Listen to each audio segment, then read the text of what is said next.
So the pieces from Mark Walsh and Leslie Chin's collection in New York are really extraordinary additions to the exhibition.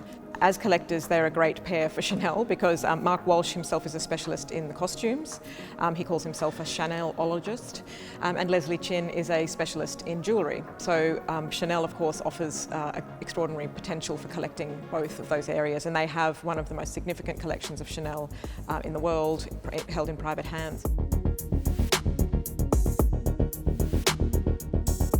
Our vintage luxury business, people basically come to us because our knack is to find the unfindable. You know, we keep our quality to the best there possibly was made 50 to 100 years ago.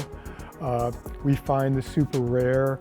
I have clients that ask for something and then literally it may take 5 years to find it, but we find it.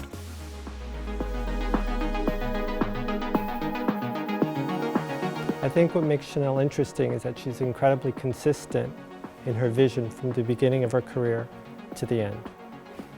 There's a black sequin dress with sequin camellias that was a dress that the same model was made, modeled, and worn by the American actress in the 20s, Ina Claire, and who was basically a Chanel influencer for Coco Chanel in the 20s and a brand ambassador.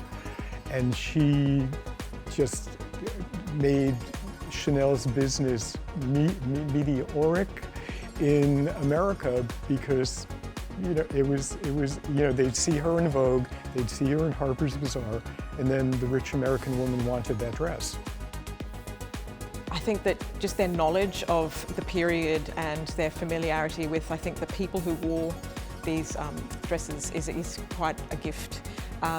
The fact that Mark's collection contains, a single owner collection from the teens and 20s, a woman who collected and wore, it seems, almost exclusively Chanel, just gives you an insight into the people who did commission this couture, which are just such rarities today.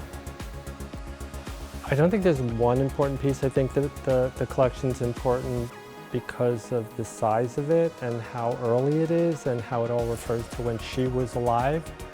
A lot of these pieces are one of a kind that are going to NGV, and it's their first outing. It might even be their last.